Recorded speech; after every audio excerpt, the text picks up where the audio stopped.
You're listening to the Mind Over Finger podcast, episode number 36, the first of 5 shows discussing the Fischoff experience.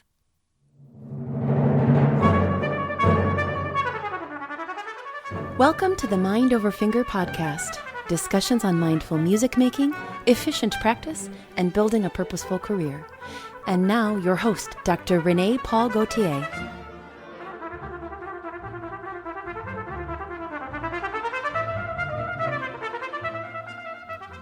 Hi everyone, I hope you're having a fantastic day wherever you are. It was really wonderful for me to be at the 46th Fischoff competition last week on site at Notre Dame University in South Bend, Indiana, and I'm bringing you back lots of inspiring stories, some great tips, and lots of information. From the outside, a competition can look like it's all about the performers, and it sort of is, but it really takes an enormous amount of work and dedication from a whole team of people to make it happen. So I thought I would bring you the experience of Fischoff from the different perspectives of the people involved. Today, I'm going to start with the stars of the show, the musicians, and we'll get to hear about everything from how they felt to how they prepared and took in the experience. Then tomorrow, you'll hear about the village that supports those performers, and that's the coaches, the parents, and the many organizations involved, and of course, the Fischoff team itself. In the third episode of this series, you'll hear from 4 of the judges, and they're talking to us about their experience. They're going to give us some insight as to what they're looking for in a group when they're judging, and they'll answer the questions that you guys sent me before I left. In the 4th episode, I'm talking with Will Pyle from the grand prize winning group of the competition, the Aruna Saxophone Quartet, and he's telling us all about how they prepared for Fischoff and what it's been like for them. Then I'll wrap things up with a summary of some takeaways, tips, and advice, and with a conversation with my fellow podcaster friend Nathan Cole on what it was like for us to be there. So I hope you tune in all week and get in touch with me to share your thoughts about the Fischoff or about competitions in general. And please share with whomever you think might benefit from or find value in this episode. As always, you can find me at mindoverfinger.com and on both Facebook and Instagram by searching for Mind Over Finger. So let's get started right away with a few words about the Fischoff competition for those of you who don't know much about it. The competition started 46 years ago and was the dream of chamber music lover Joseph Fischoff, and you'll hear a bit more about this in my conversation with Tom Rosenberg in tomorrow's episode. This year, the competition hosted musicians from 20 countries, with some being as young as 10 years old and others traveling as far as China. The competition is for groups that consist of 3 to 6 musicians, and there are 4 categories: a junior category for age 18 and younger, and a senior category for musicians from 18 to 35 years old, and they are divided between winds and brass and strings and piano. To enter the competition, the musicians have to send in a video recording by the end of February, and those go through a screening committee that listens and watches for things such as interpretation, ensemble sound and unity, technical accuracy, and overall performance effect. Once at the competition, the jury determines what they play in the first round, but the groups pick themselves what they play in the subsequent rounds, and you will see in future episodes the kind of reflection that goes into picking that repertoire. There are 3 rounds over 3 days that culminate with the gold medalist concert, where the gold medalist groups from all 4 categories perform and where the jury picks the grand prize winner from the senior division. In the first round this year, there were 24 groups in the junior strings category, 14 in the junior winds, and 12 groups for both senior categories. Competing at an event like the Fischoff competition as a young musician is intense and quite special. It requires so much work, passion, dedication, many sacrifices, and it's a real financial investment when you add up the costs of many years of lessons, coachings, and travels. It's an opportunity for tremendous growth It definitely builds character, and it creates lifelong memories and friendships. So those are the things I want to discuss in this episode, and they were the things I was thinking about as I was scoping out my little podcasting area after I arrived on Thursday night, which is the night before the first round, and I spotted two groups that had come in early to register, and I couldn't resist approaching them because I was really eager to hear about how they felt and what they wanted to get out of this experience. The first one was a young string quartet from Worthington, Ohio. Please meet the Dodge Quartet from Chamber Music Connection. Can you tell us the name of your group and what your name and where you guys are from? We are the Dodge String Quartet. My name is Mathias Koo, and we're from Worthington, Ohio. Wonderful. Are you excited about what's happening this weekend? Yes, I'm really excited. Yeah. How long have you guys been playing together? The three of them have been together this is their fourth year, and this is my first year. So you've been together 4 years? Yes. Oh, that's amazing. So how does it feel is this your first time at Fischoff? No, this is our second time, and this is my senior year. The two violins in our group are freshmen, so they still have a while, but this is kind of my last ride with them, so... Very meaningful, right? Yes, very. Oh, that's very exciting. And what are you looking forward the most this weekend? I think, like Jackson was saying, this is a senior year. This is really technically our last competition with him, so we're all just looking forward to performing and just having a good time this weekend. That sounds great. And have a lot of fun, I hope, right? Mm-hmm. Yes. Can you tell me all of your names so I have them down? All right, I'm Julian Tugaoen. I'm the violist. Anna Linder, first violinist. I'm Jackson Tomsic, the cellist. I'm Mathias Koo, the second violinist. That's right. Thank you so much, guys. Then I spoke with Jessica Chancey, Isaac Ripple, Hugh Zhu, Willem Crone, and Corbin Krebs, members of the Catharsis Winds from the Cleveland Institute of Music. Can you start by telling me your name and which group you're from? My name is Will Crone. I'm the horn player in Catharsis Winds. Where are you guys from? We're from the Cleveland Institute of Music in Cleveland, Ohio. And which division? We're competing in the Senior Winds division. Very good. Is this your first time here? Yes. My name's Shihao Hugh Zhu. I'm the clarinetist in Catharsis Winds. And what are you looking forward to for this weekend's activities? The process of music making in this level is going to be amazing, and we'll see lots of colleagues and great musicians, and it's going to be a great experience. Yeah. That's a great answer, Alma. How about you? Have you participated at Fischoff before? I have not. This is my first time. And how long have you guys been together as a group? This is our third year. Oh, wow. Okay. Mm-hmm. And what are you looking forward to the most here? I'm looking forward to hearing some really incredible chamber music. Chamber music is my favorite type of music to play. I mean, it's why we do what we do. And to be here on like the biggest stage with the best up-and-coming young artists and to be able to be included as part of that is just a dream come true. Well spoken. Thank you. What's your favorite part of the preparation process and preparing to come here? Or least favorite? My favorite part and least favorite, I would say they both go hand in hand. How much time I spend with these people ends up being a lot sometimes, but at the same time, I'm spending it with my best friends, so we just get to make music every single time we have a rehearsal. Are you guys going to keep playing together next year, you think? Yes, we are.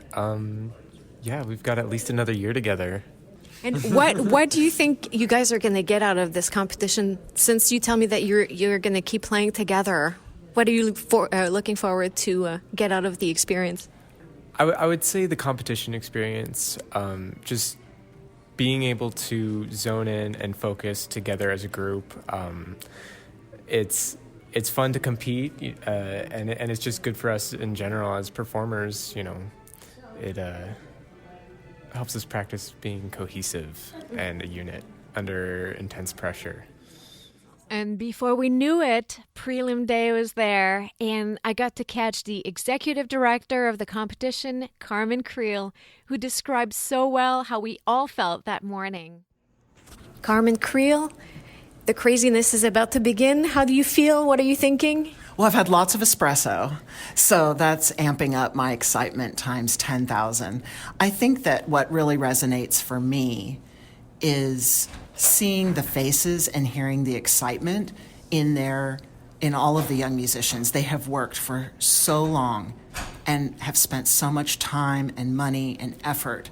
And this is really the culmination of all their hard work, and for their parents and their teachers and coaches too. Thank you. So on day one, I spent a lot of time at the O'Neill Hall of Music that hosted the junior division and listened to several incredible performances.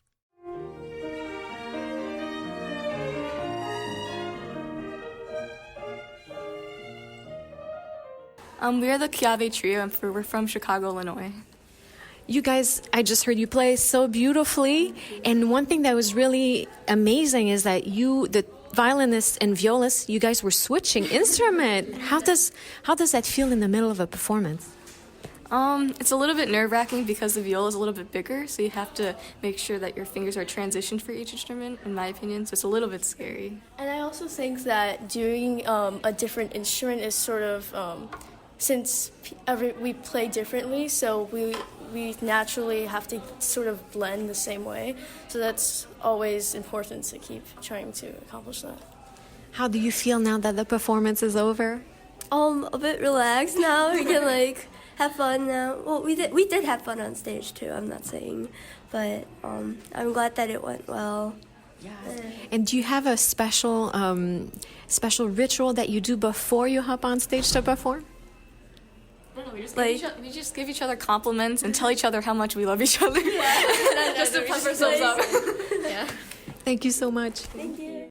Then I spoke to the members of the Fab Five Brass Quintet from the Chicago Youth Symphony Orchestra, who speak about adjusting quickly to a new acoustic and about lessons learned from rehearsing and performing chamber music. Meet Nick Szoblik and Louis Vacha on trumpet, Miles Teague horn, Megan Martin trombone, Christjovan Massao on tuba.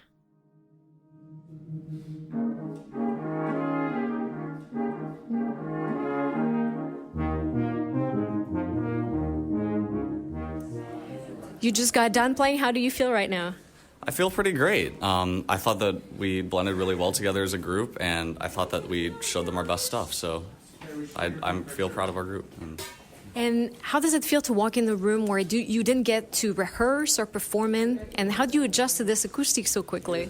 I think we've got to play in a lot of different styles of rooms. So it's been really nice. We've we've played together long enough that we kind of know how to adjust to each other and be able to do that. So it was fun. That's wonderful. Yeah. What's one of your favorite thing about rehearsing with a group like a brass quintet? Oh, because there's a lot less of us, we're all able to get really close to each other and really get to know each other's sound, each other as people, and I think that's just a really special bond that stuff like orchestras that you don't get to have with everybody. How about some of the challenges? Some of the challenges definitely are being able to rehearse, just because there is one per part, so it's kind of difficult to always to listen to an example, but if we can overcome it, then we can have good rehearsals and good outcomes of performances. And what are you going to take away from this experience of playing that first round? Oh, every time I'm grateful for every opportunity we get to perform in front of people, because just personally it helps a lot for development just as a player, and every time I get to play together with my group, there's so many things we can take away from that and improve, so I'm happy. That's awesome. Thank you guys so much. You played beautifully. Another group from the Music Institute of Chicago is the Fierro String Quartet. And not only do they sound great, but I had a lot of fun getting to know their parents/fan club. And there's more about that in tomorrow's episode.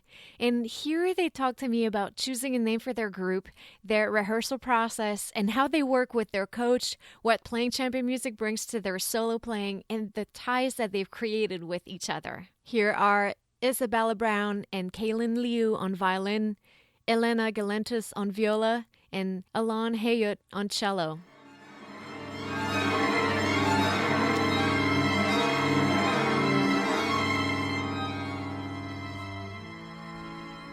I'm with a member of the Fierro String Quartet. I hope I said that correctly. And let's start with that. What's in the name? How did you guys come up with that name?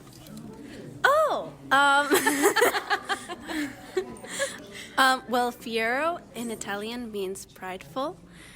Actually, we were asked this question when we were being interviewed and we were playing for WFNT, but I'll give you the same answer. it doesn't necessarily mean we're like prideful people or like we're arrogant people. We're like prideful for like having like gotten this opportunity to play and like to showcase all of this wonderful repertoire to the audience. That's a wonderful name. I love it. And talk to us a little bit, if you want, about your rehearsal process. How do you guys approach a work when you sit down at the beginning of rehearsal? Talk to us a little bit about that. So we have a lot of great help from our coach, Rodolfo Vieira. But, we pretty much we play it through, and spots that don't go so well are spots that we like to focus on a lot, especially for competitions and performances. And he helps us a lot by giving us strategies, like especially visualizing stories that go with the moods of the piece and kind of communicating with each other. And it helps, even if we have maybe like technical difficulties within the repertoire, it helps us more when we kind of have a story behind that helps us relate to the piece, and it kind of fixes our problems naturally like that. That's awesome. And, through this process, I see you have a cello on your back. What do you feel like chamber music brings to your cello playing? Playing the cello as a solo instrument versus playing with a group, a quartet, is very different because on solo I just focus on my own stuff, but when I play with the quartet, I'm kind of like the foundation, the bass line, and having that role is very different. Yes, and it's a really great answer, and I would say too, it probably makes you listen differently to your own solo playing right when you practice. Yeah, definitely. I had a chance to talk with your parents earlier, and they were talking about the nice camaraderie that they develop with each other. How about you guys as a group? How does it influence how you play, the way that you interact with each other as friends? We're all, I like to think, pretty close. And that definitely helps in chamber music because a lot of it is like communicating with each other visually, and in spots that we have together, it's important that we have like a personal connection to like carry that into the music. That's awesome. Thank you guys so much. Later that evening, I caught the performance of the Galvin Trio that you're about to hear, and it features Nanao Yamada on the violin, Jasmine Pai cello, and Nansong Huang on the piano. And they're a group from one of my alma maters, Northwestern University. They were on their way to perform for one of the Fischoff soirees, and those are private or public performances for small community audiences, and they allow the groups to perform their repertoire again before a live audience, and they help increase local awareness of chamber music and support for the Fischoff National Chamber Music Association. The Galvin Trio also told me about how getting more knowledge about their stage presence was part of the preparation process for Fischoff.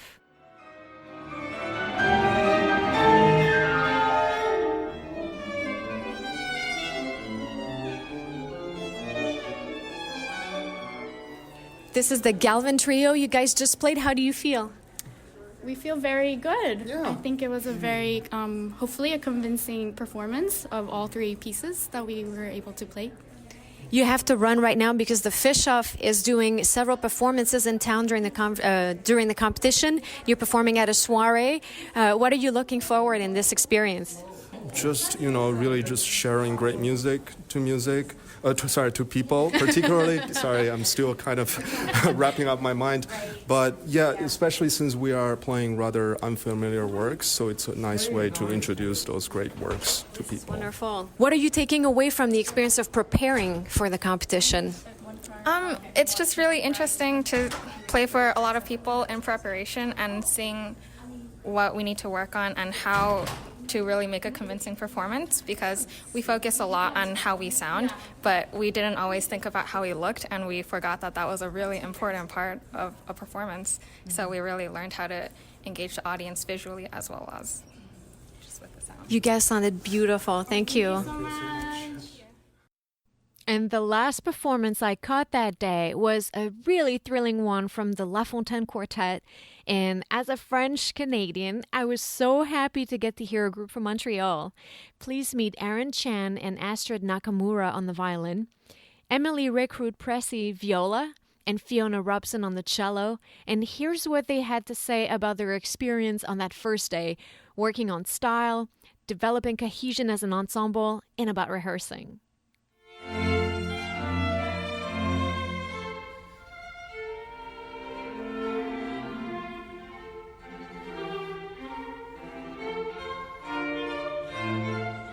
So as someone from Quebec, I'm really excited to speak with the members of the La Fontaine Quartet. And I just heard their spectacular performance. One thing that struck me from your performance, guys, is how you were able to really extract in my opinion, like the essence of each of the styles. So my first question would be about how do you go about developing this style that really goes with each composer as a group? I think it's pretty difficult question to answer. No, because we have to evaluate some historical. We have to respect some historical background. We have to do this kind of strokes based on that time of period. But also we want to live the music by ourselves. Mm-hmm. So we try to balance it in between. On the one hand, it's the classical side or the classical background of that piece, and on the other hand, we also want to bring it from our own experience. And for my own, I really love Debussy's Third Movement, mm-hmm. and Debussy's music is very colorful, and for me, it really portrays an image, and for me, it's a very peaceful night. With maybe it's cheesy, but there's a moon. But yeah, I mean, it's working. I could see the moon. It is really great. How long have you guys played together? We started playing together at the beginning of the school year, so in September. Only this year. And I mean, I just asked about style, but how do you go about developing such a great, coherent ensemble? Because you guys were just... We practice a lot. Practicing a lot. I think our coach makes us become coherent. I don't know. And one thing fascinating about your coach, I know him, his name is André Roy, is he has a book out there that's very interesting for all-string quartets that takes groups through all of these exercises. Is this something that you use as an ensemble? Yes, it's something we use a lot as an ensemble, and we still do. And I think, for me, this is the first time I've been in a string quartet that's worked really this seriously on quartet playing. Not just, we're going to learn this piece and we're going to learn how to play it well, but we really have been focusing on learning how to play as a group, how to play quartet, how to blend, how to play in tune. Mm-hmm. All these things we've been focusing on a lot this year. And the Haydn, at least, we've been playing that since September, so I think that's one of our strongest. We feel very cohesive as a group on that piece. And on that note, so if you work so much on quartet playing, what does it bring to your solo playing? Well, it definitely helps with collaborative piano, understanding and considering the way that each instrument can work with each other. It helps me listen better, especially intonation. I think I kind of slacked off on intonation because in solo playing you can sort of get away with it, but in quartet, for so long. In quartet you absolutely cannot get away with it, and so it's definitely helped my solo playing in that sense. And me and Erin actually played the Mozart Concertants this year, which I think helps with quartet as well, and it went both ways. So I learned how to work with violin and figure out how, especially even how people hear different tonalities, because Erin likes to play really low and I like to play high, so it doesn't work. The truth is coming out. But we found a way to make it work, and yeah, it definitely helps with solo playing. Thank you guys so much. Thank you. Day 2 saw coming the semifinals and all the excitement and disappointment that comes with making it or not. I spoke with Emmett Connolly, Cole Moorhead, Christopher Lee, and Taiki Salome from the Precipice Saxophone Quartet of the Merit School of Music. They told me about moving on to the semifinals and what they like about working together. But first, let's hear a sample of their performance from day 1.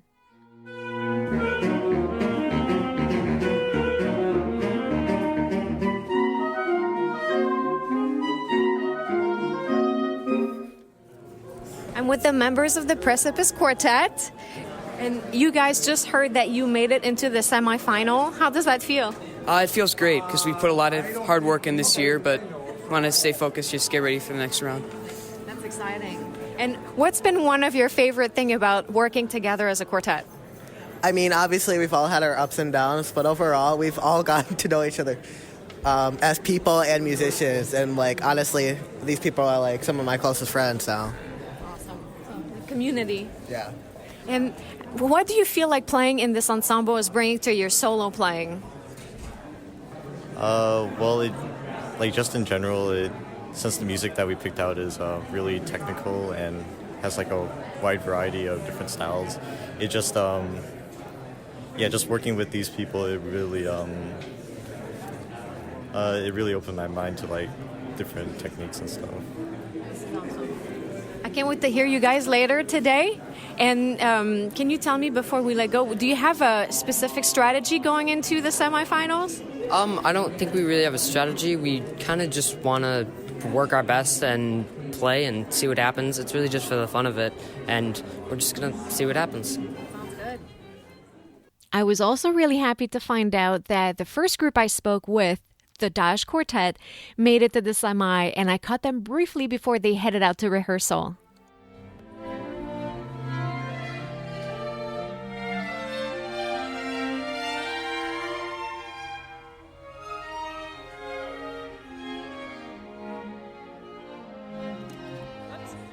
So the Dash Quartet just heard they're going to the semifinal. Can you tell me how you feel? I'm really excited, and it's a great opportunity to be. Do you guys have a strategy for the second round? Nothing out of the ordinary. We're going to just do our best, have fun, make the most out of the weekend. Yeah. I think that's the best strategy. Have a lot of fun, guys. Thank you. Catharsis Winds also made it and played an extremely beautiful semifinal round, and check out what they told me about their incredible dedication to their preparation process.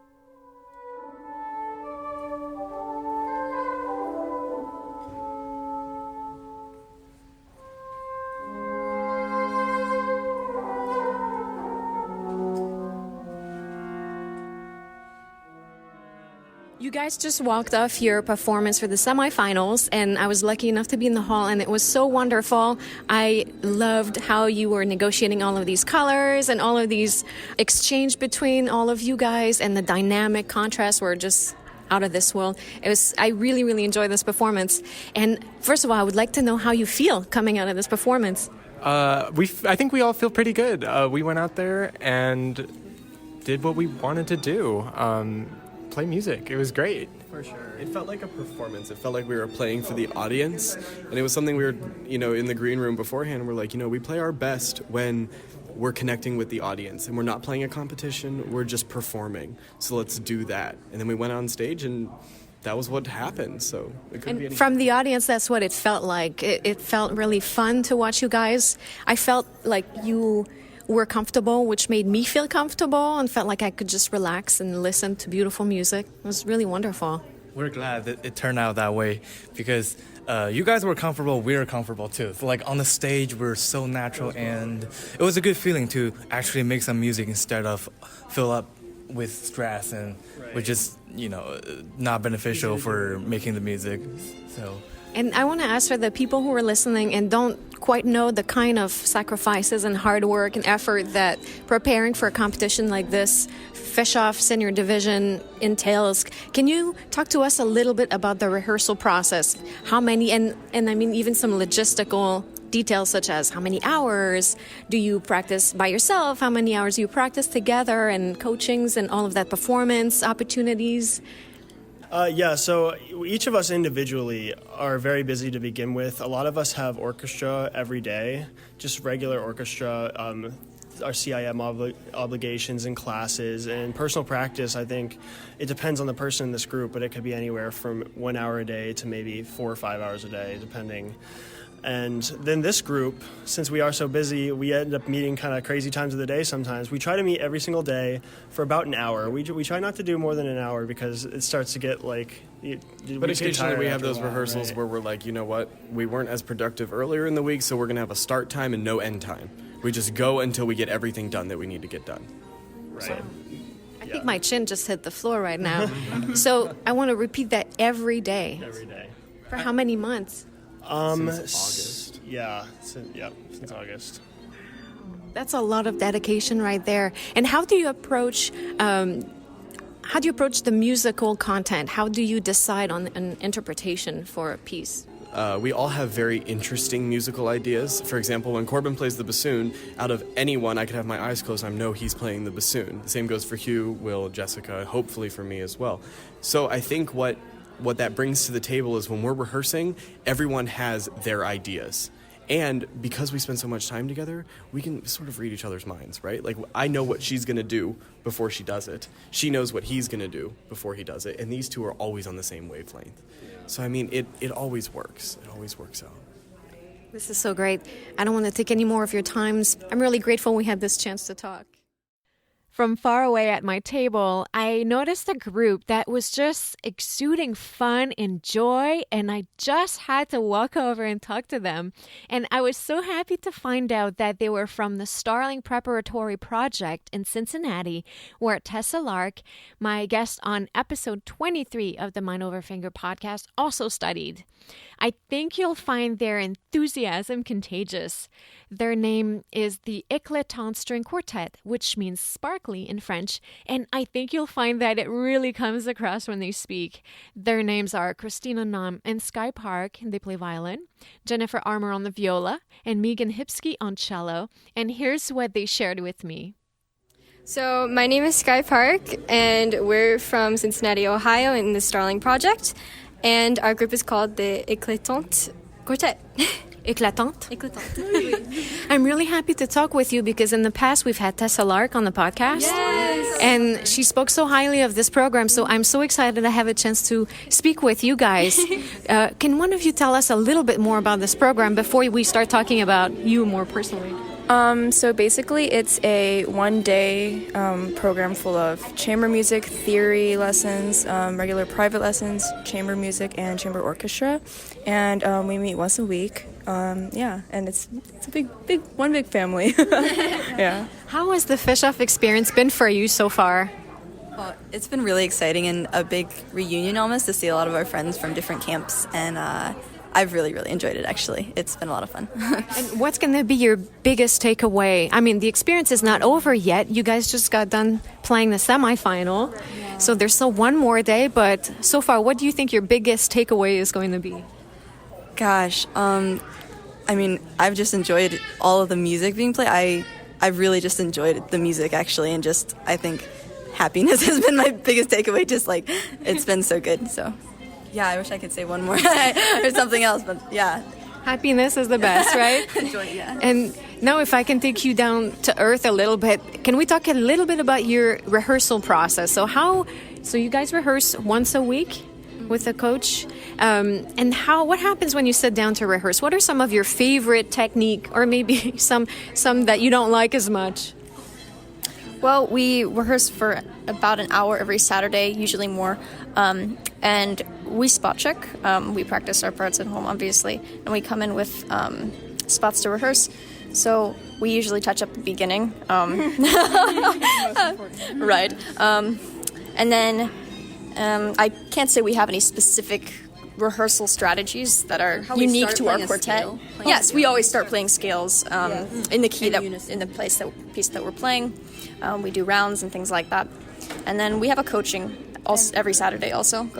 And it's always good to have fun. Yes. Bond with the quartet. Yes, we laugh too much. I think that's very important. Do you guys do any kind of rehearsal with a score? Our coach mostly. Yeah. It's mostly our coach. I think maybe as a group we could have done more score study, but I think we have played with each other enough to know each other's parts. We listen to each other a lot, which is very important. So, yes. What would be a piece of advice that you would give for a participant for future years? Enjoy the music. I think that's the biggest thing, really, because like I feel like the biggest thing that's added to this experience is just really enjoying what we're playing and just giving each other's little smiles in the spots that we know that are just so precious to us, that it just makes it so special and worthwhile whether we win or not. So maybe really the enjoyment of what you're playing. That's great. Thank you guys so much. Thank you. Thank you so much. Thank you. In my final chat with artists on day 2, I caught up with a group from the Cleveland Institute of Music, the Avanzare Quartet with Rebecca Benjamin and Yu Ming Ma on the violin, Serena Su on the viola, and Wei-An Hong on cello. It's their second experience here at Fischoff, and they talked to me about what they learned from their first experience here and about their rehearsal process. So I'm with the Quartet Avanzare from the Cleveland Institute of Music, and I just heard your performance. You guys were terrific. Can you talk to us a little bit about the experience of Fischoff, how it's been for you so far? It's been a really wonderful experience. A couple of us have been here before, and it's one of those competitions that you just kind of feel right away at home and at ease. All of the staff and the people here make it it doesn't seem too stressful. I think that's one of the really great things about Fischoff. And we played yesterday the quarterfinal round, and found out last night that we advanced to the semis and just performed those. So we're excited, and we've had a really great time so far. You just said that you've been here before. What are some of the things that you learned from a previous experience that you bring with you to a second experience?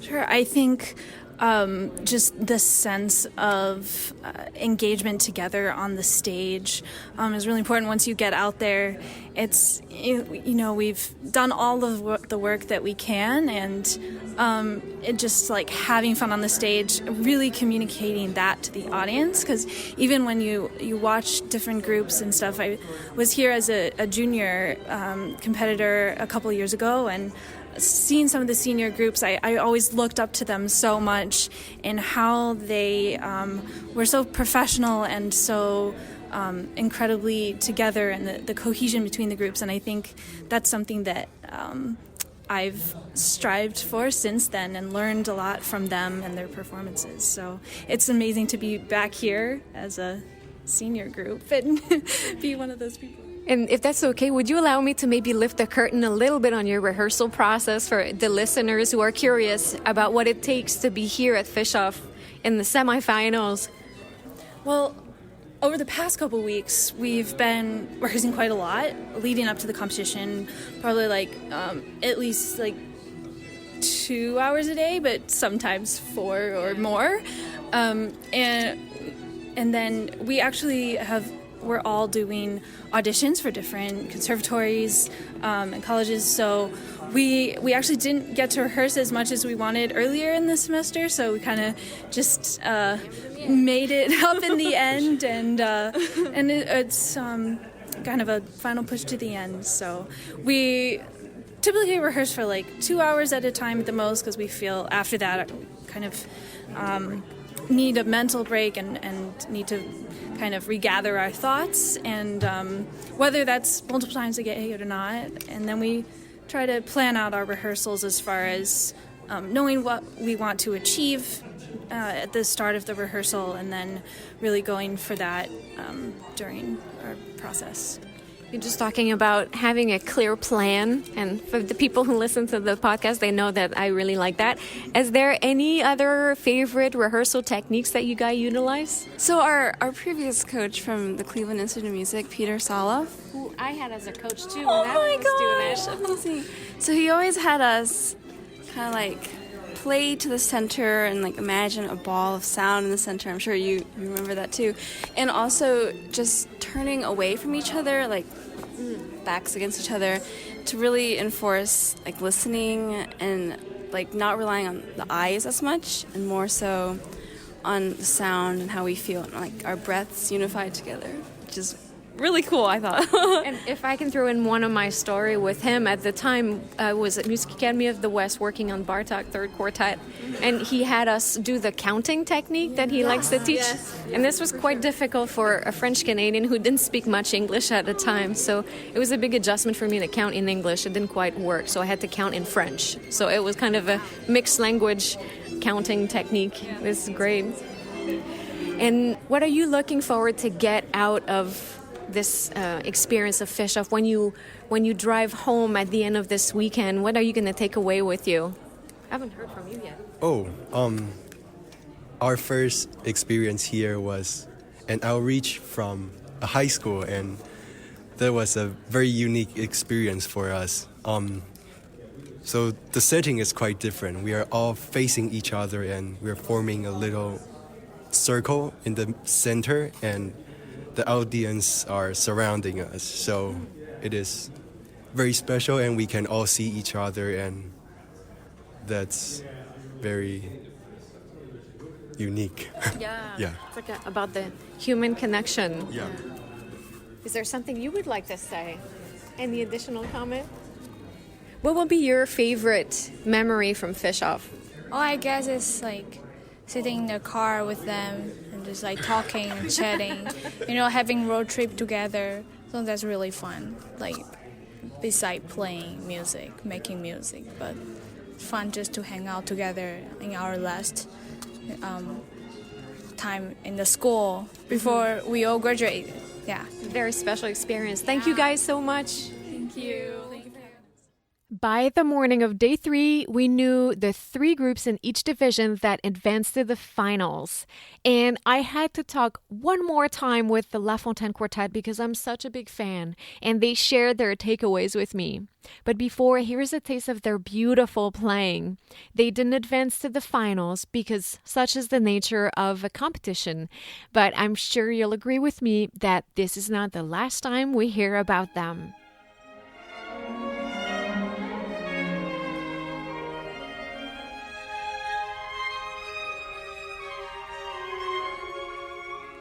I'm with my fellow Canadian friends here at the La Fontaine Quartet, and I saw you in the hall taking in some performances this morning in the final round, and I would like to know how you feel this morning and what you're taking away from this experience here at Fischoff.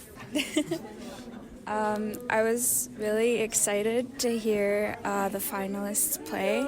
It was really interesting, and I liked hearing all the different renditions on Mendelssohn and Bartók.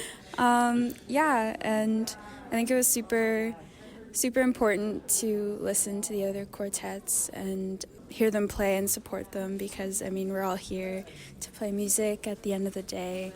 And, we're out of the competition. We can just support them. So it was a good feeling. What else are you taking away from this experience? I think it was just really fun being in South Bend and being around all these people, and especially now that it's kind of over, like, we can talk to more people and, like, really let it sink in. I found it was really fun to watch the groups and, like, see how hard everyone's worked, and yet, like Astrid said, like, the different interpretations and, like, the way different violinists and violas and cellists play the same stuff. It was really cool and original, despite it. I don't know. There isn't like a clear-cut way to do anything, and that's pretty cool. Yeah, that's so true.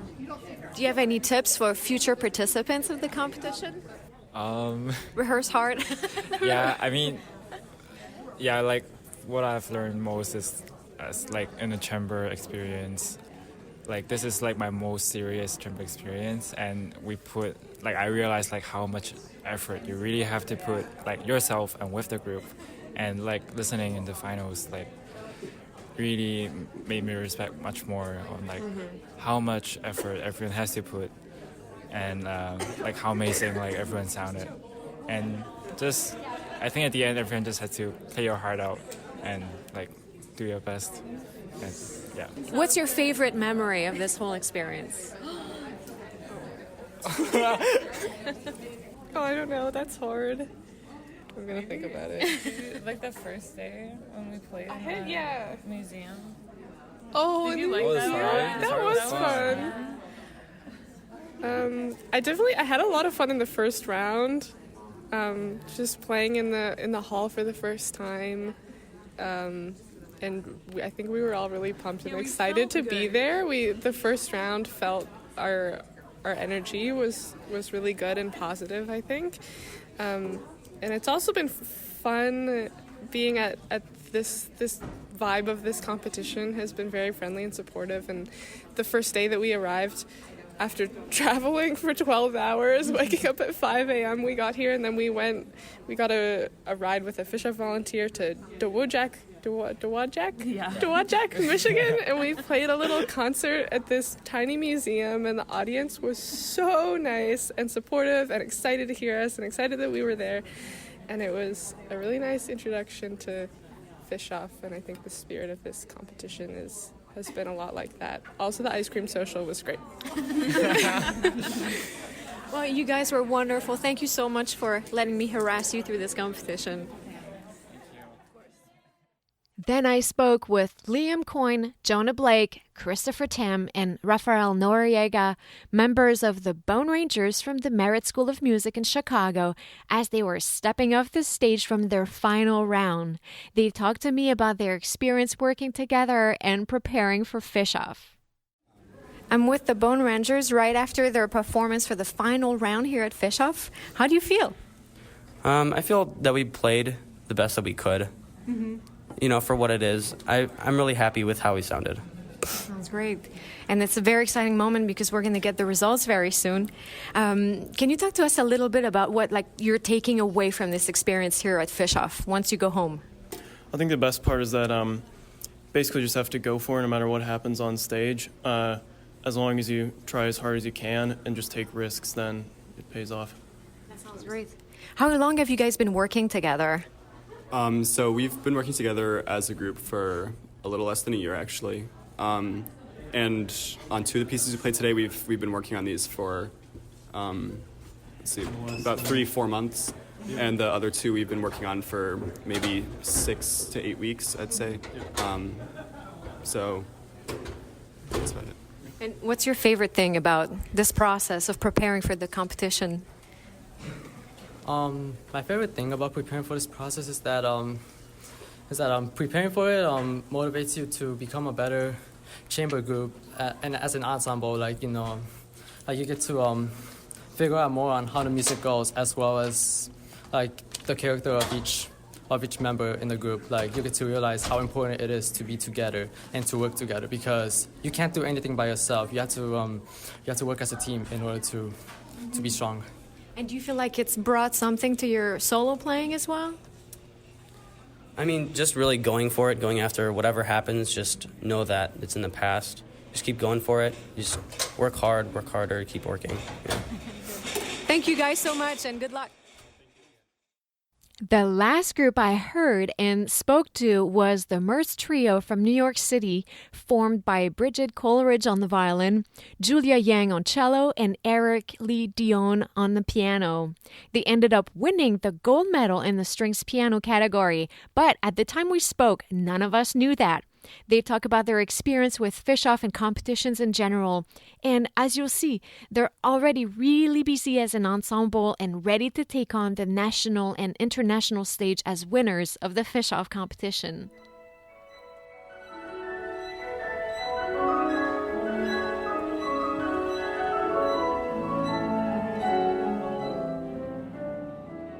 Hi, this is Lee Dion. I'm the pianist of the Mertz Trio. And this is Bridget Coleridge, and I'm the violinist of the Mertz Trio. You guys just performed a beautiful final round here at Fischoff. How does it feel? How do you guys feel after, finishing this performance? I think it just feels great to be here after 3 days and to have kind of another chance to play the pieces that we brought, that we're so proud of, that we love to play, and then to have this opportunity to do it in a little bit more of a celebratory way and really just be ourselves on stage. Yeah, it was nice to have many opportunities to play in the hall, and so by this last round it felt like we knew the space a little better than when we began the whole competition, and so we could really enjoy ourselves and enjoy playing with one another. And at this time, we don't know any of the results because this is before the announcement. But I would like to know, regardless of what happens, what do you take away from this experience? I think it's been a huge growth experience.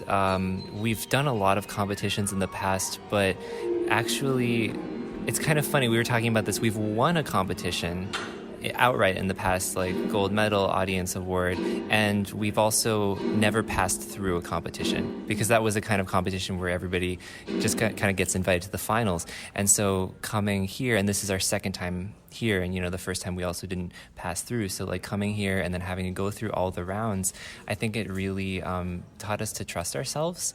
And we know how we perform under pressure, we know what it's like to play a concert, but to have these different rounds where we're just kind of doing the same program and learning from each round and getting a little bit more comfortable each time, it's been really great to do that. And so you're here at a competition, but I was overhearing a conversation earlier where you already perform a lot, and it seems like you have a lot of really fun projects coming up. Can you talk to us a little bit about that? Sure. So we're based in New York City at the moment, and we do a lot of recitals in a traditional sense of the recital, but we're also really interested in collaborating and thinking outside the box in terms of what's possible for a classical piano trio. And so recently we've done projects that involve dancers, chefs, that involve really bringing together some of our interests, because we think it's important, yes, we're instrumentalists and we're musicians, and that's a large part of what we do, but we also have various interests. So we've done different degrees, say in literature or other artistic areas, and we're really keen to bring some of those influences into our programming. So we've done stuff that combines text and music and lighting and theatre and all sorts of things. So we're hoping that we can continue to grow in those areas and really develop that alongside the recitals. Well, I wish you the best of luck, and it was such a pleasure to get to hear you earlier today. Thank you so much. Yeah, thank you so much. Nice to meet you. Well, there you have it. As you see, it's a weekend full of emotions, and it's preceded by months and years of hard work and dedication. These musicians are supported by an army of teachers, coaches, parents, and by organizations that provide them with the infrastructure needed to prepare for such an event. And you'll get to hear from those people in the next episode. À bientôt!